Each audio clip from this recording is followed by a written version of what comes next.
Viendo en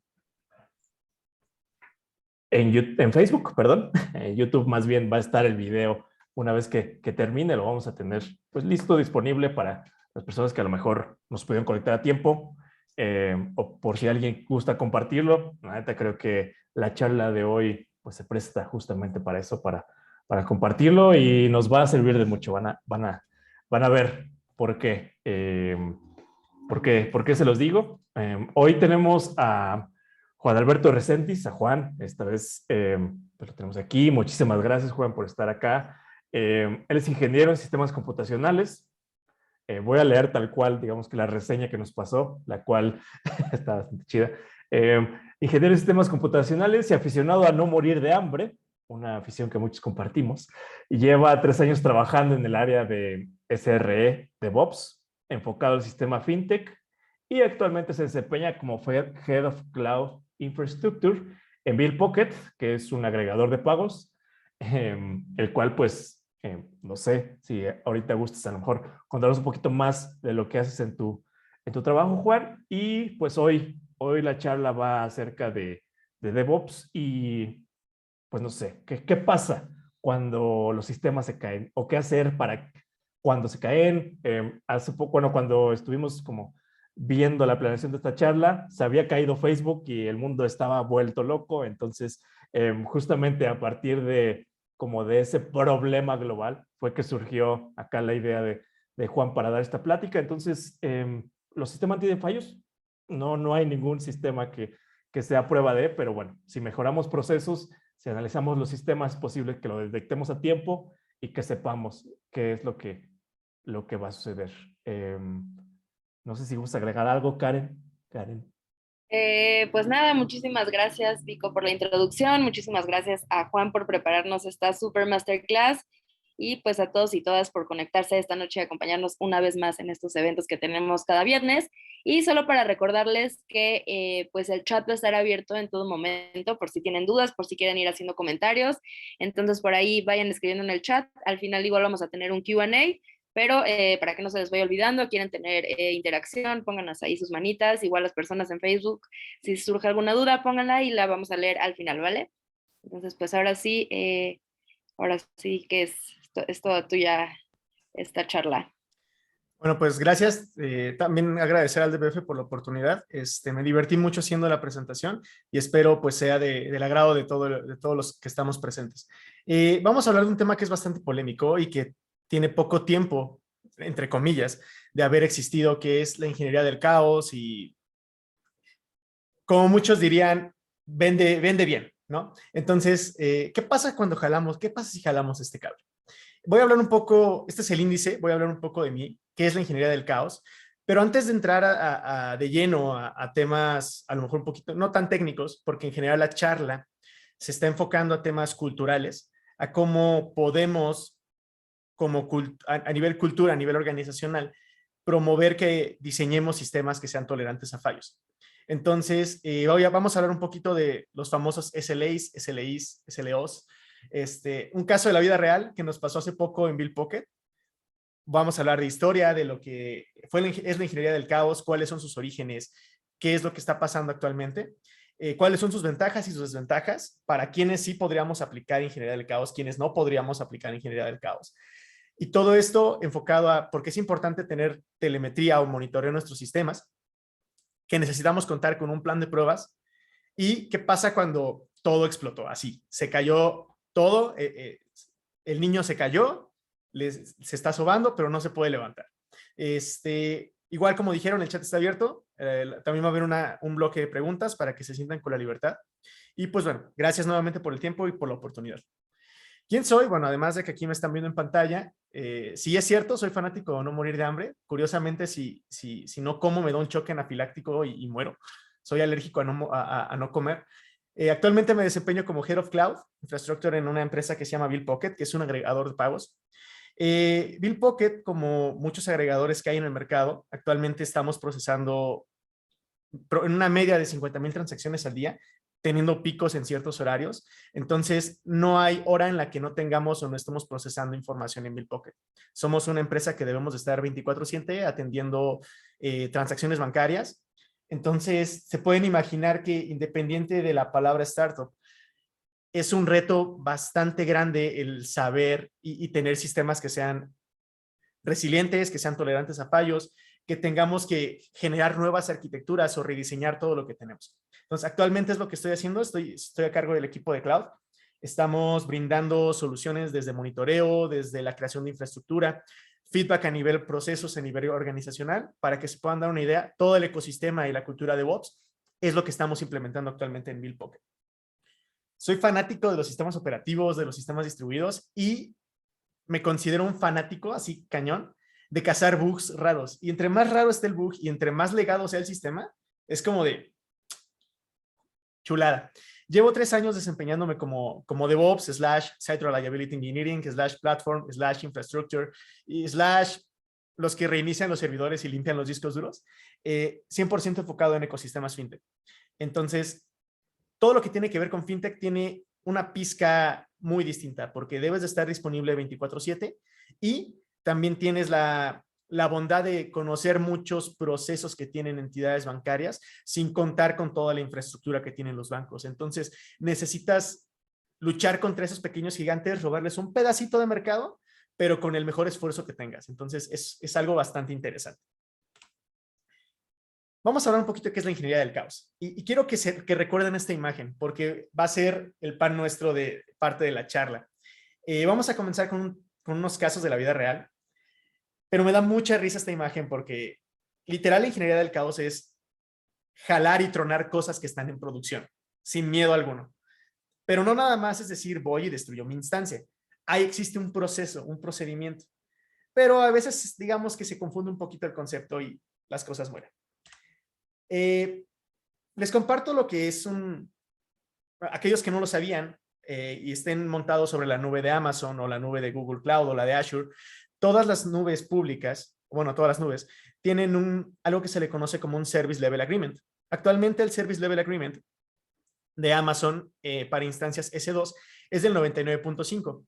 ¿Esto qué implica? Que podemos tener un downtime diario de hasta 7 minutos. Semanal de 50 minutos, etcétera, etcétera, etcétera. ¿Por qué hago énfasis en esto?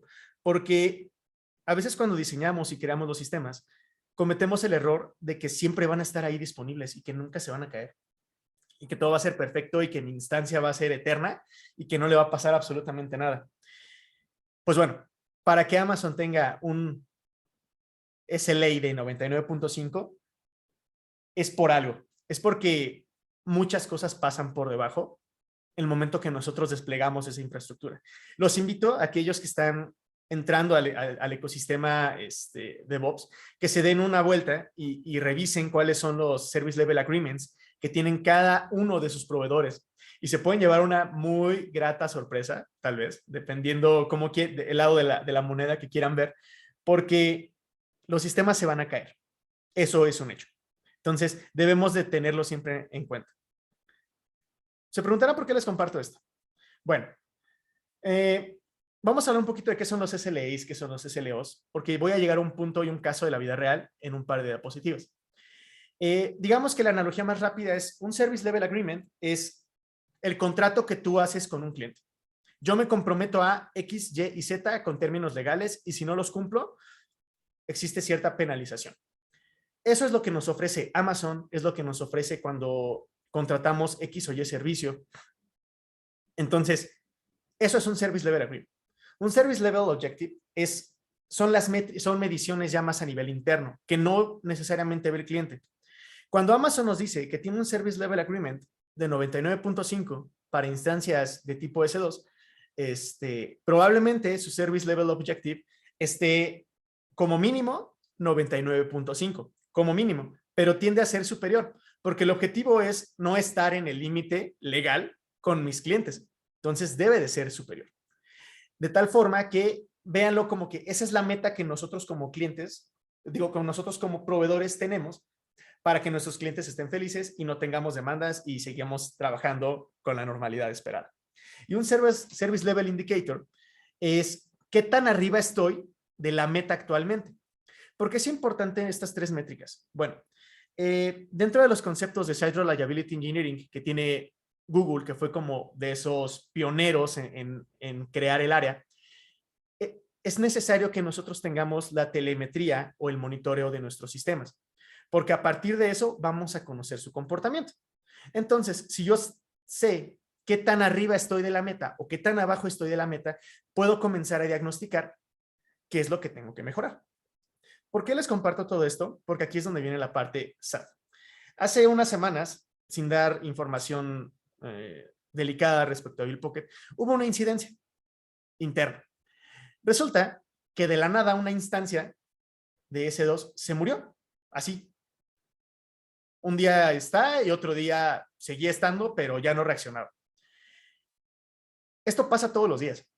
Cuando menos nos damos cuenta, Amazon reinicia nuestras instancias cuando detecta un fallo de hardware, detecta un fallo de red, o simplemente pudo haber sido un falso positivo en sus sistemas internos. Y aquí se los comparto para aquellos que no lean inglés, lo voy a traducir. Dice, estuvimos checando con nuestras herramientas internas lo que causó. Voy a leer solamente lo que está subrayado. Y esto nos confirmó que la instancia estaba corriendo en un hardware que estaba degradado. Es decir, esos servidores bare metals que estaban en Ohio o en West Virginia, en donde estén los data centers de Amazon, pues se murió. Desde que el problema parece que fue inesperado y se debió a una falla de hardware, entonces, pues esa es la razón por la que se cayó tu instancia, ¿no? Quedamos, o sea, cuando estuvimos haciendo el seguimiento de la incidencia, fue muy divertido el darnos cuenta que la nube nos invita a que diseñemos sistemas que sepan que siempre van a fallar, que se puede romper la instancia, que se va a perder la conexión a internet, que nos vamos a quedar sin disco, que nos vamos a quedar sin RAM, que vamos a tener un ataque, por ejemplo. Es algo que a veces olvidamos cuando estamos diseñando los sistemas. Entonces, ¿cómo pasó todo esto? Hubo una incidencia, comenzamos a tener un aumento de peticiones erróneas, pero consideramos, bueno, es un sistema interno, tal vez no se le prestó no se le dio un seguimiento adecuado, es algo que nosotros nos llevamos como feedback, como parte de este proceso del postmortem, que hablaré un poquito más adelante. También nuestro sistema de monitoreo detectó una pérdida de red, pero no disparó la alerta, porque fue por menos de 5 minutos la pérdida. Fue como de, oye, creo que esa instancia no tuvo red, pero ya regresó y el sistema de monitoreo continuó trabajando y haciendo su vida normal. Entonces, quiero que esto nos lo llevemos como tatuado y como parte de la enseñanza de la charla. Todos los sistemas van a fallar, todo. Por más que nosotros pensemos que algo no va a fallar, todo va a fallar. Entonces, cuando diseñemos sistemas, cuando estemos creando soluciones para clientes internas por hobby, recordemos que eso va a fallar, ¿va? Entonces, bueno, vamos a empezar ya con conceptos un poquito más, con un poquito más la carnita de lo que llevamos, y es, ¿qué es la ingeniería del caos? Bueno, muchos la manejan como la disciplina o como un área completa ahora de la ingeniería de software que se enfoca en identificar fallos o interrupciones drásticas en los sistemas. Pero antes de que ocurran, si se dan cuenta, el objetivo es que sea proactivo y no reactivo. Es importante, y esto es algo que te dicen siempre en la ingeniería del caos, que deben de hacerse en sistemas de producción. Esto causa como mucha inquietud, mucha comezón, y es como de, oye, actualmente tengo 50,000 transacciones que procesar, no me voy a poner a pagar servidores. No. Oye, actualmente soy un sistema médico, necesito contar con X cierto tiempo de respuesta. No puedo darme el lujo, probablemente. Pero aquí es donde viene la parte interesante. Si tú lo haces en tus ambientes de pruebas, solamente vas a estar gastando recursos. Por la sencilla razón de que en tus ambientes de pruebas no estás conectado con el mismo tamaño de base de datos, con el mismo proveedor, con la misma infraestructura en la nube, por ejemplo. Muchos de tus recursos que tienes probablemente los estás emulando o los estás ignorando porque es un ambiente de desarrollo. Imagínense que se conectan con el sistema de pagos mexicano, por ejemplo. Y ellos te dicen, oye, ¿qué crees? No tengo sistema de pruebas, ¿no? Todo lo que haces lo haces en producción. Entonces, como chispas, ¿no? pues yo para desarrollo no voy a estar metiendo transacciones de verdad. Entonces, ¿qué haces? Te lees toda la documentación, te aprendes la API y pues implementas un servidor que emule ese sistema, ¿no? Por ese tipo de detalles, no es posible o no se recomienda aplicar ingeniería del caos en sistemas que no son de producción. Ahora, eso es importante. El objetivo es meter a tu sistema a un fuerte estrés. La caída de un sistema, la caída de toda una región de Amazon, por ejemplo. Tal vez un poco drástico. ¿Qué pasa si pierdo la conectividad con la base de datos? ¿Qué pasa si mi balanceador de cargas dejó de recibir tráfico por alguna razón? También la ingeniería del caos la podemos ver como parte del set de toda esta metodología de pruebas que existe. Que si bien metodología de pruebas es una charla completamente distinta, puede formar parte de tu suite de pruebas que tengas durante tu proceso de integración continua y de entrega continua. De tal forma que tú puedas desplegar, garantizar que tu sistema es resiliente ante ciertos fallos que tú tienes descritos en tu plan de pruebas y, si todo funciona, es promovido a producción, por ejemplo. Vamos a hablar ahorita, en este momento, de todo lo que pasa detrás de una transacción bancaria. Nosotros felizmente vamos a una cafetería, por ejemplo, y nos dan nuestro monto por un café. Cualquiera que sea el monto. Aquellos que a lo mejor llegaron a ver los libros de la ley de Murphy para la computación, o a lo mejor soy demasiado oldie, espero que no. Habían unos libros gigantescos que te explicaban cosas de computadoras que fallaban. Y la ley de Murphy es, si algo malo puede pasar, va a pasar. Entonces, dentro de la transacción bancaria, sin que nosotros nos demos cuenta, al menos pasan estos elementos. La información viaja a través de Internet. Llega hasta un balanceador de cargas que puedo tener en cualquier nube pública, como puede ser Amazon, Azure, Google Cloud, IBM Cloud, cualquiera. Llega la transacción. Pasa por nuestra lógica de negocio. Verificamos que sea un cliente, a lo mejor que pase por los modelos de riesgo que pueden estar o no en la misma infraestructura, podríamos tener nuestros modelos en otra nube pública.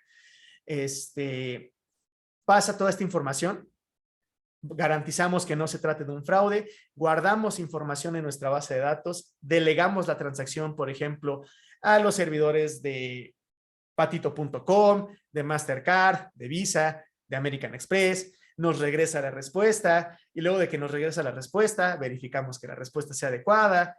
Todo eso está pasando en cuestión de menos de un segundo en lo que nos dicen tu transacción fue exitosa.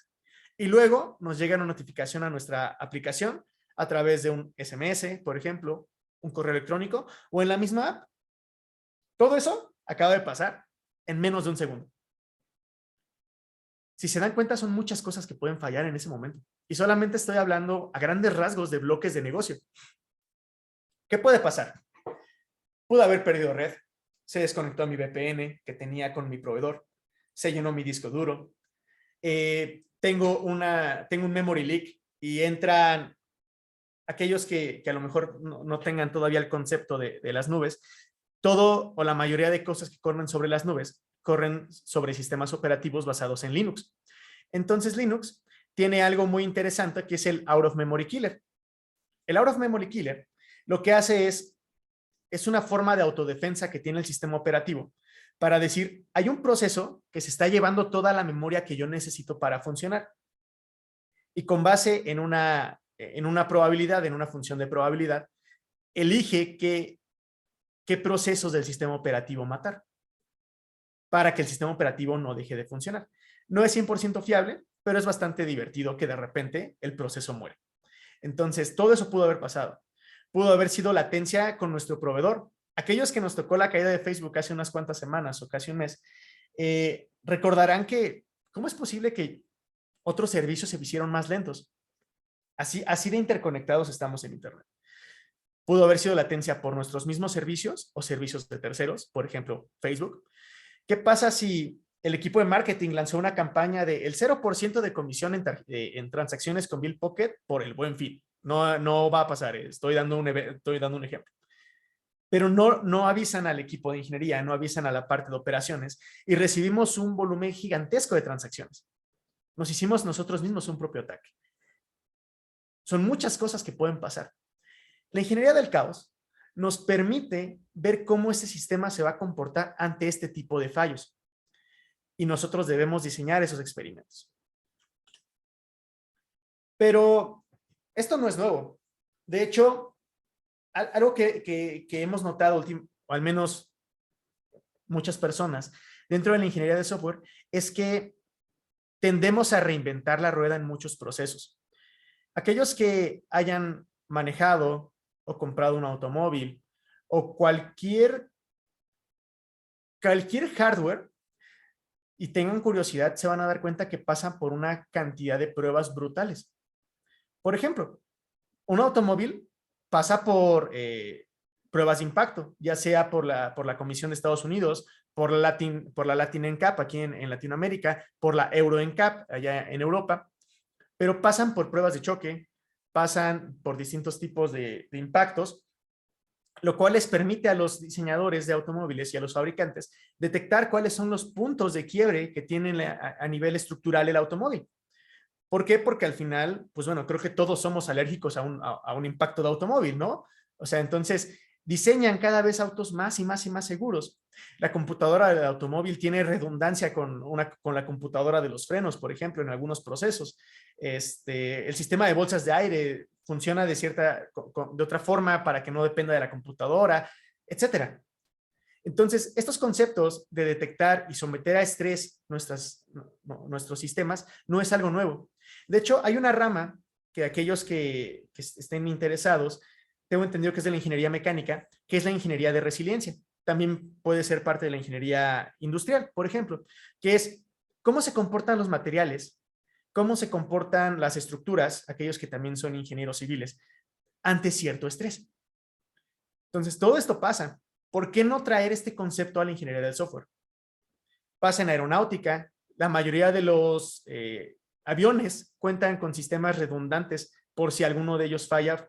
Tienes el sistema de respaldo, por ejemplo. Un metal. ¿Por qué X metal tratado bajo cierta temperatura es más fuerte bajo X condiciones? Si se dan cuenta, todo se resume a un proceso de ingeniería. Entonces, aprovechando esta corriente de que necesitamos procesos, es donde entra la ingeniería del caos junto con los equipos de Site Reliability Engineering, junto con el área de DevOps. Si bien no nada más desarrollamos sistemas, es en donde podemos detectar que carecemos de procesos y cómo los podemos mejorar para que nuestro sistema sea más seguro, resiliente, para que sea también mantenible en el largo plazo, para que sea auditable, por ejemplo, etcétera, etcétera, etcétera.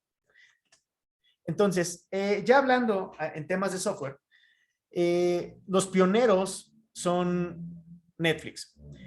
Tengo entendido que en el 2008, si no mal recuerdo, tuvieron una caída global en cuanto a sus servicios. Entonces fue cuando dijeron, nos movemos a la nube de Amazon.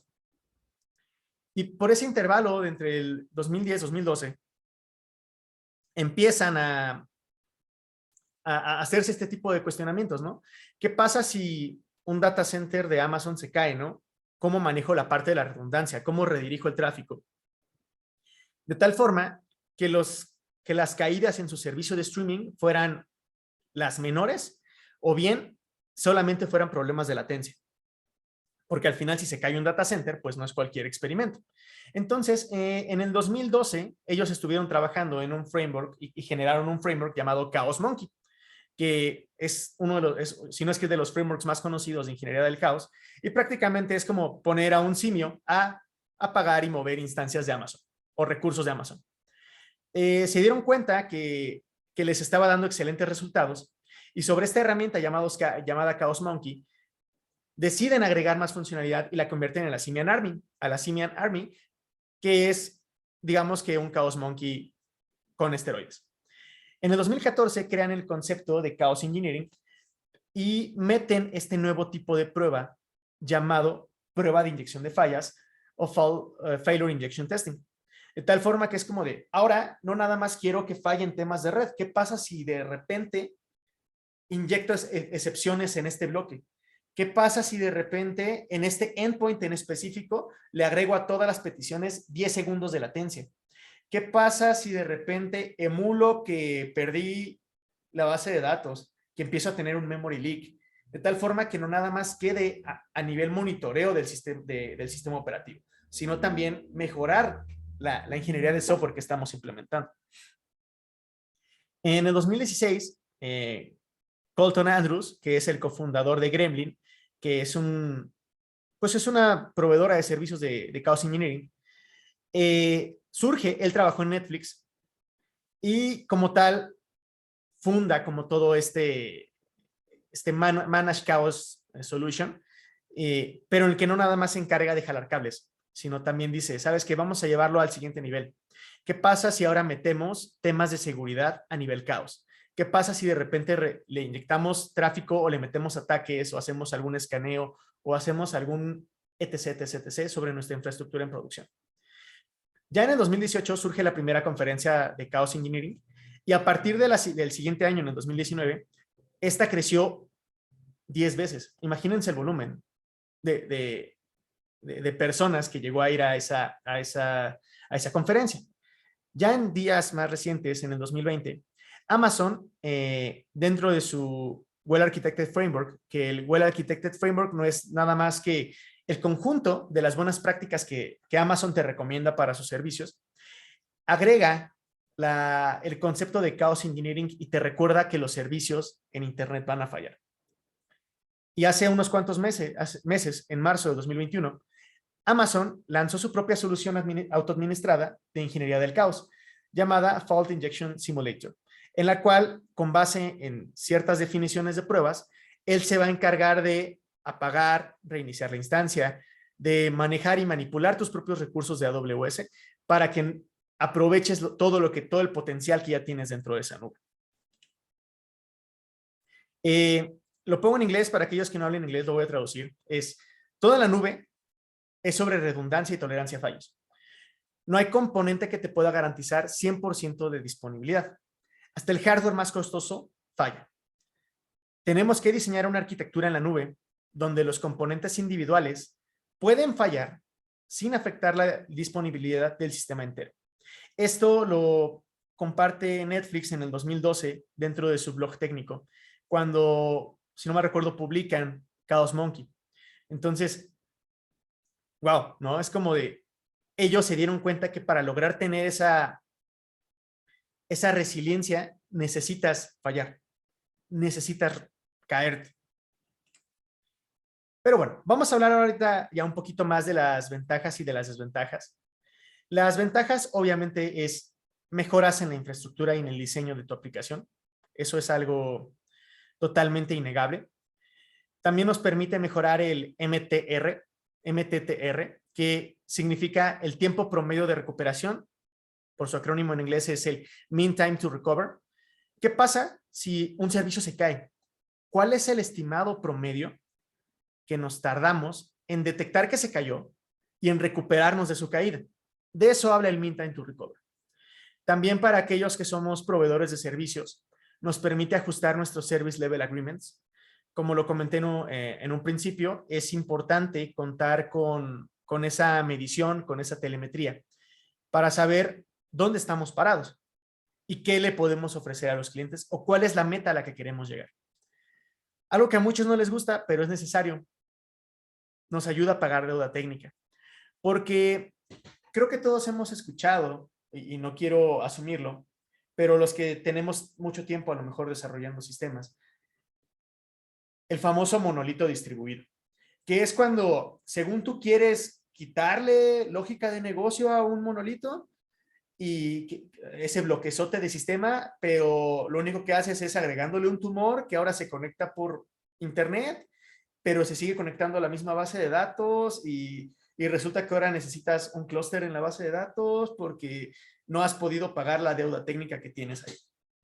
Entonces, ¿qué pasa si utilizando ingeniería del caos detectamos cuál es ese punto flaco y resulta que es ese monolito distribuido o que es ese sistema gigantesco que no hemos querido partir porque el que lo diseñó se fue hace 10 años? Nos va a salir ese tipo de resultados. Eso nos lleva al siguiente punto, detectar acoplamiento. Cuando hablamos de acoplamiento a nivel software o a nivel sistemas, estamos diciendo qué tan pegados se encuentran un sistema o un proceso del otro. Y hablando de pegados es oye, cuando este sistema se cae, el otro ni siquiera responde. ¿Por qué? Porque ni siquiera el cliente puede cargar la página, la landing page. Ah, pues porque resulta que tiene una dependencia muy fuerte. El sistema se encuentra acoplado. Obviamente, las principales desventajas que nos trae la ingeniería del caos es que debemos contar con un error budget. El error budget o el presupuesto de errores es nada más y nada menos que hablar con el área de finanzas, con el área de operaciones y decirle, oye, quiero negociarte que me des 1 hora al mes de downtime para que yo pueda hacer este tipo de experimentos, por ejemplo. ¿Por qué es importante? Porque en esa hora nosotros podemos, o en esos intervalos de tiempo, podemos generar experimentos, ventanas de mantenimiento, sin que impacten en las finanzas de la empresa.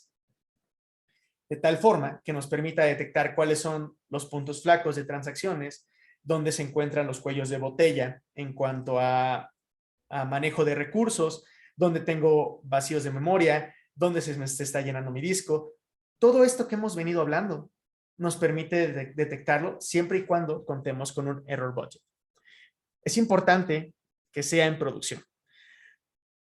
No vale la pena hacer chaos engineering en mi ambiente de pruebas porque es como andar en la bicicleta con rueditas y nunca querer quitárselas.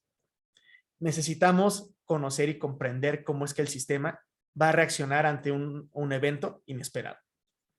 Obviamente, necesitas contar con todo un plan de ejecución, el cual implica reunir a las áreas de desarrollo, supongamos frontend, backend, administradores de bases de datos, equipo de seguridad, al equipo de DevOps, juntar a toda el área, diseñar un plan para saber, quiero atacar X sistema, quiero saber cómo se va a comportar bajo condiciones de estrés.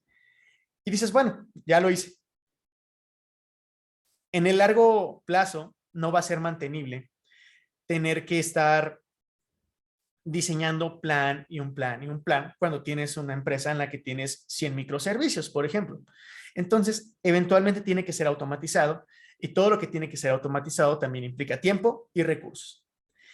Desafortunadamente, a pesar de estar basado en el método científico y contar con su fase de pruebas y su fase de hipótesis y todo lo que nos dice la parte del método científico, existe un factor de prueba y error. Por eso también se recomienda hacerlo a sistemas que dominemos, a sistemas que conocemos. Porque si yo nada más meto el caos sin saber qué resultados espero o qué espero medir, lo único que hice fue gastarme mi presupuesto de error que tenía en el mes. Entonces, se tiene que planear, se tiene que conocer el sistema, pero a veces, desafortunadamente, no es una ciencia exacta y terminas cayendo en este proceso de prueba y error. Y son tardadas las pruebas. Dentro de la pirámide de pruebas, que pueden encontrar información muy, muy interesante en Internet sobre la Testing Pyramid, nos dice que entre más arriba estás en el nivel de esta pirámide, bueno, mejor dicho, más abajo, más tardado va a ser tu set de pruebas. Si yo quiero ver cómo se comporta el tráfico quitando una instancia, para levantar una instancia me toma 2 minutos, para apagarla me toma 2 minutos. Para detectar si mi sistema de monitoreo es el adecuado, tal vez me tome otros 5 minutos. En lo que se empieza a redirigir el tráfico y el sistema se empieza a hacer todo lo necesario, sin problemas ya se me fueron 15 minutos. En lo que regresa la otra instancia que acabo de matar o entran los sistemas automatizados para crear una nueva instancia, puedes perder hasta media hora o más, dependiendo el tipo o el plan de prueba que tengas en mente. Por eso es importante que contemos con este presupuesto de errores. Pero bueno, hablemos un poco de por qué es importante el monitoreo. Pongo esta imagen para aquellos que han visto Toy Story, puntualmente la 3, del simio que lo ve todo. Pues prácticamente ese es nuestro sistema de monitoreo. Nos ayuda o nos permite detectar el comportamiento actual del sistema. De tal forma que si yo voy a correr un experimento, sé cuáles son los intervalos de tiempo que reciben menos tráfico, cuáles son los intervalos de tiempo en los que mis peticiones se han tardado más.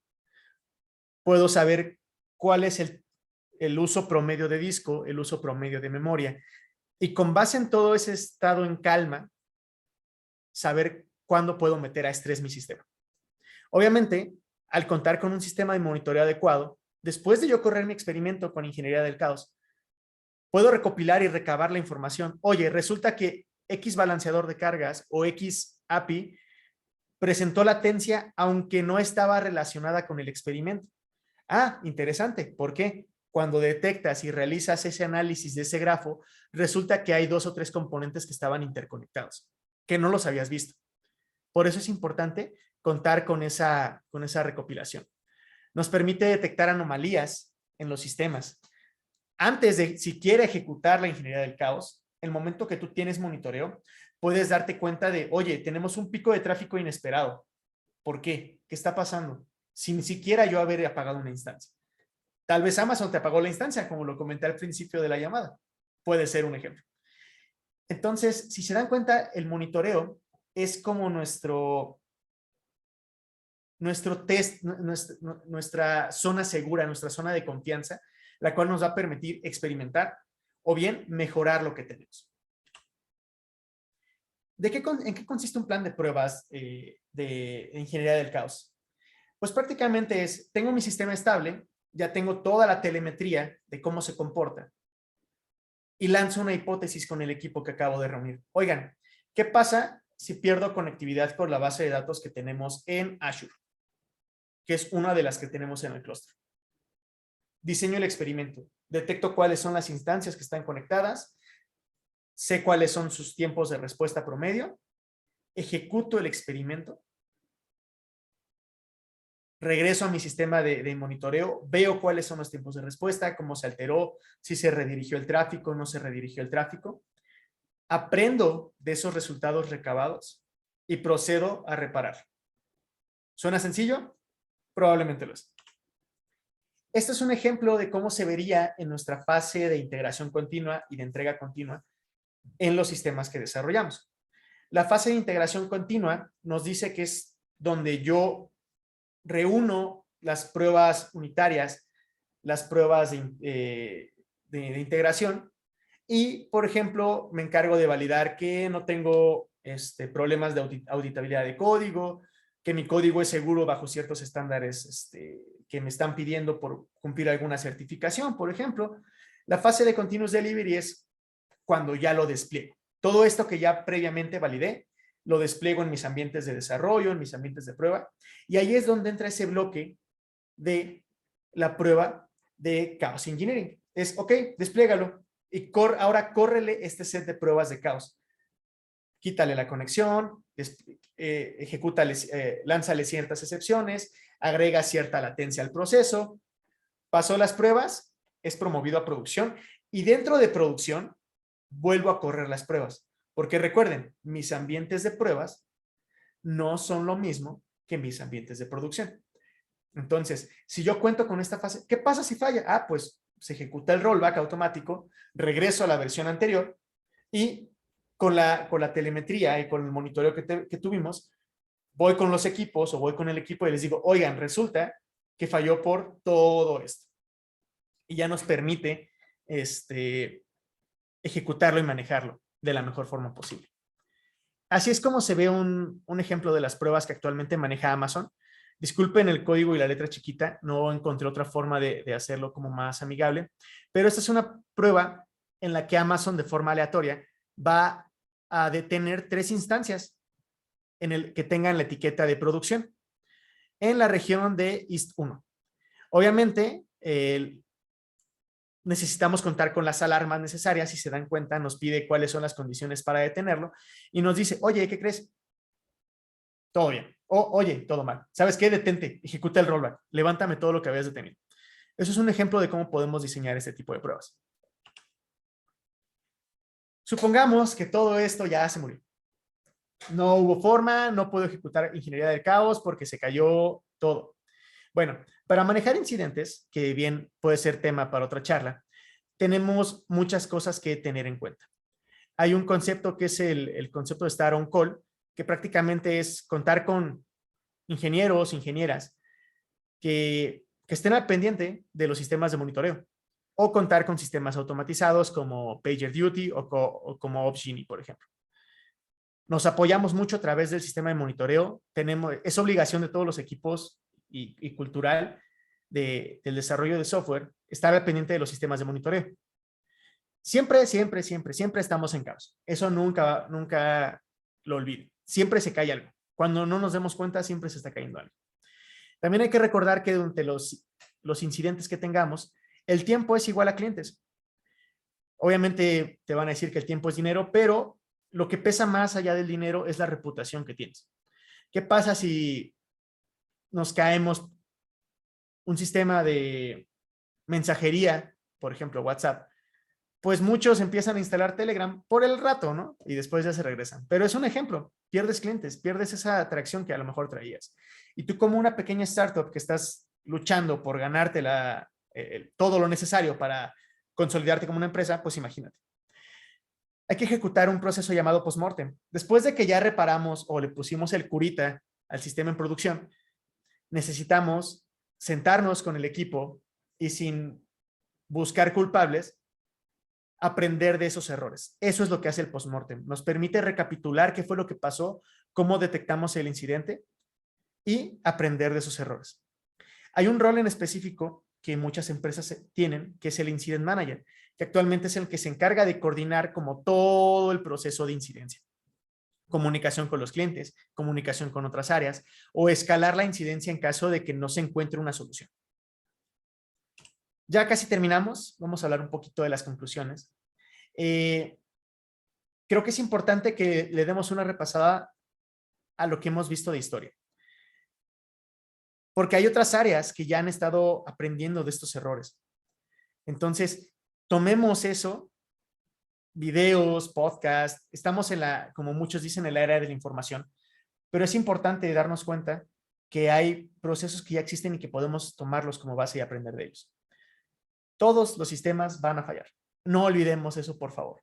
Y eso me lleva al siguiente punto, que si sabemos que van a fallar, ¿cómo podemos diseñar los sistemas de tal forma que si fallan, al menos el cliente no quede tan decepcionado y diga, bueno, ok, me notificó que falló por X o Y razón.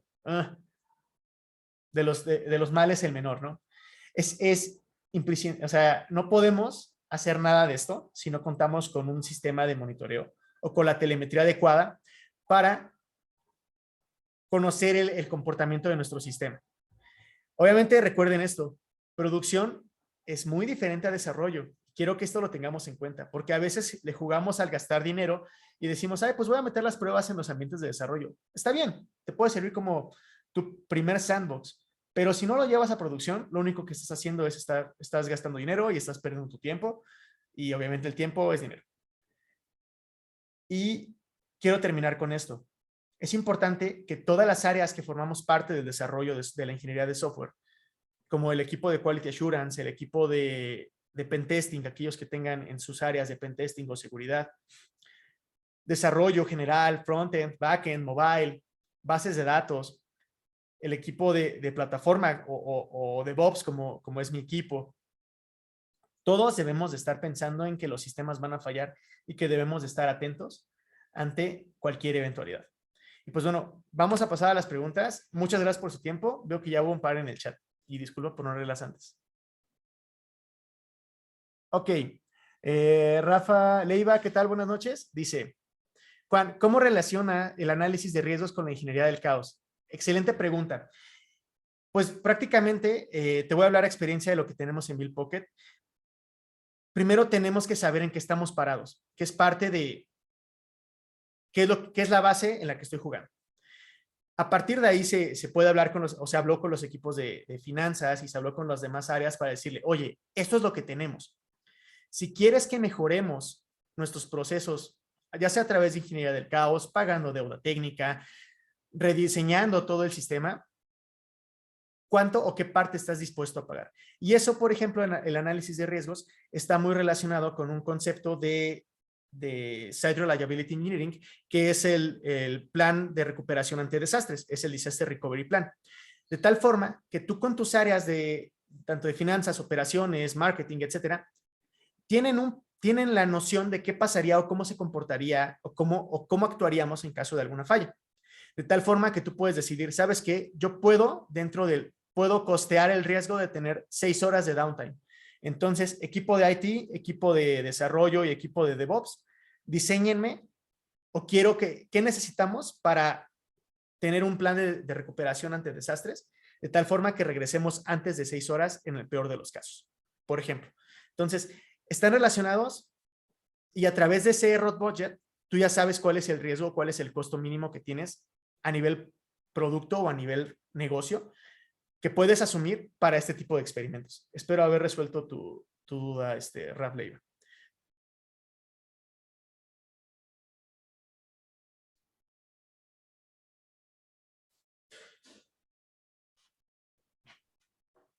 Ok.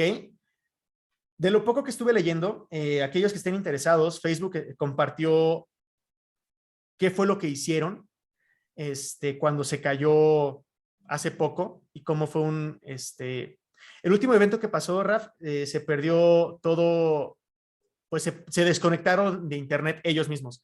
Facebook maneja su propia infraestructura y digamos que ellos mismos se jalaron los cables de internet para que nadie más los viera. Prácticamente fue lo que pasó. Fue una caída global en los servicios de Facebook. ¿Cómo lo manejaron? Pues bueno, cuentan con varios niveles y varios procesos, pero se dieron cuenta que por muy automatizado que estuviera el proceso, eventualmente necesitaron a personas dentro de los data centers para ejecutar acciones. Entonces, no sé cómo lo maneja Facebook, no trabajo en Facebook. En el caso de Bill Pocket, pues implementamos, por ejemplo, estamos implementando todo lo que tiene que ver con postmortems.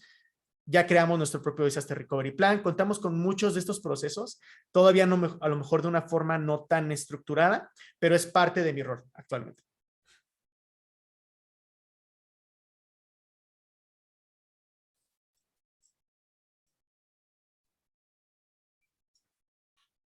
Vientos, vientos.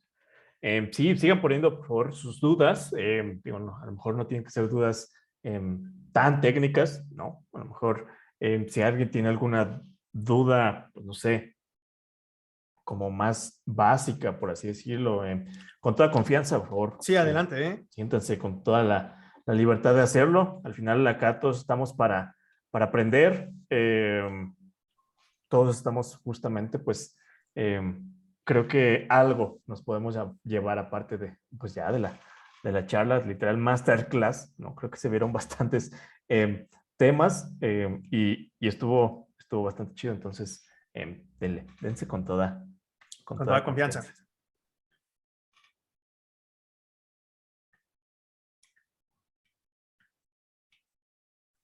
Ok, perfecto. La deuda técnica prácticamente es, imagínate que tú quieres lanzar una funcionalidad lo más rápido posible. Tú tienes dos caminos, como todo en la vida.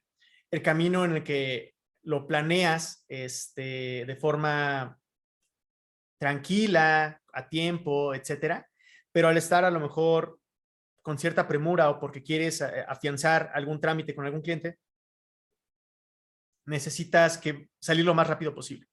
Entonces, aprovechas esa premura del tiempo para decir, ¿sabes qué? No me importa que no le metas pruebas, no me importa que lo diseñes bien, quiero que la página ya esté funcionando lo más rápido posible.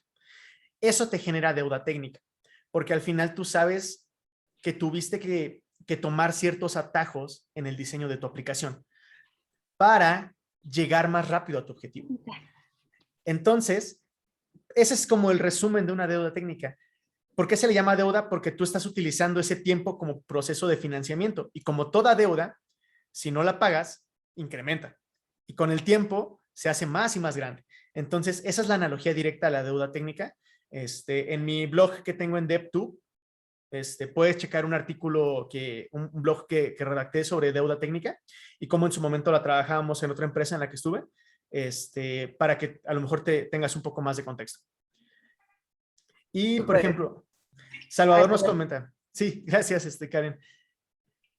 ¿Conozco alguna suite de automatización de pruebas para ingeniería del caos? Gremlin tiene su propia suite para que realices tus pruebas. Hay un plugin de Chaos Monkey para Spring Boot basado en Java. Puedes utilizar Chaos Monkey o está la Simian Army. Obviamente, Amazon acaba de sacar en el 2021 su propia herramienta para que sea autoadministrada y hagas tus propias pruebas de ingeniería del caos. No la he revisado, la que llegué a revisar en su momento como en algún tipo de prueba de concepto fue la de Spring Boot y nada más. Súper. Por aquí tenemos una pregunta de Israel Zapata en Facebook que nos dice, buenas noches, ¿estas pruebas siempre terminan afectando al usuario final de alguna manera? Ok, excelente pregunta. Sí, puede verse en cuanto a latencia, por ejemplo. Una prueba exitosa nos debería de arrojar todos los puntos débiles que tenemos en el diseño del sistema. Obviamente, tú sabes que no, si quieres meter a tu sistema de estrés, no puedes esperar no tener un daño, tal vez no significativo, pero sí al menos degradado. A todos nos ha pasado que de repente dices, oye, Netflix ya se tardó en cargar mi video, ¿no? Y mi internet está bien, estoy en Instagram, estoy en Twitter, estoy en Facebook, etcétera, y no carga el video. ¿Quién no quita que en ese momento estaban corriendo una prueba de caos en ese momento? De tal forma que lo único que hicieron fue como de, oye, vamos a garantizarlo. No los conozco, Salvador, les voy a dar una revisada. Gracias. Y no sé si respondí la duda de Facebook, como que se me cruzaron los cables.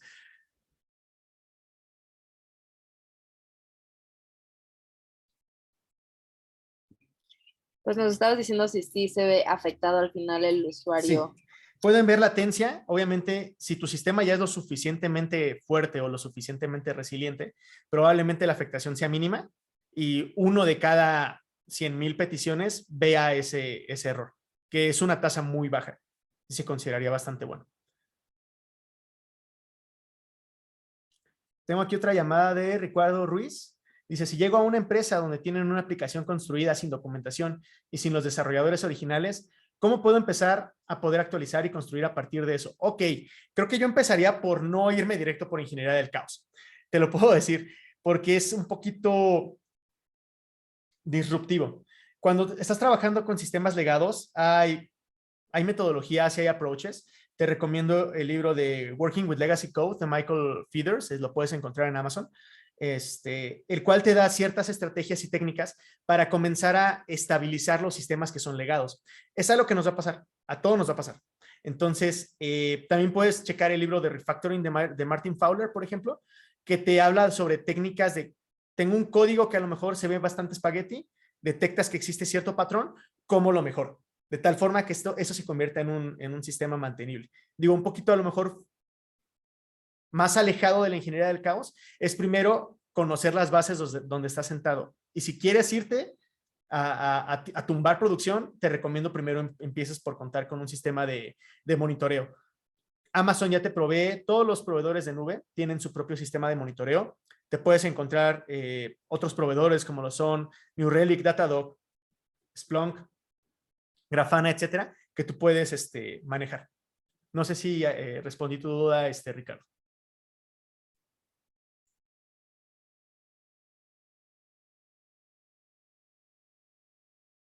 Claro, igual si quieren los libros los voy a publicar en mi cuenta de Twitter a los que me están preguntando.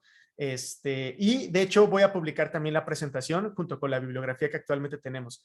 Mi cuenta de Twitter es jresendes27, como casi en cualquier lado. Y no publico demasiada información sobre ingeniería del caos. De hecho, les recomiendo mejor pasen por el blog que tengo, donde hablo más sobre temas de Site Reliability Engineering. Y el blog es dev.tu/jresendes27. Listo. Al menos aquí ya no hay más dudas. No sé si hay más dudas en Facebook.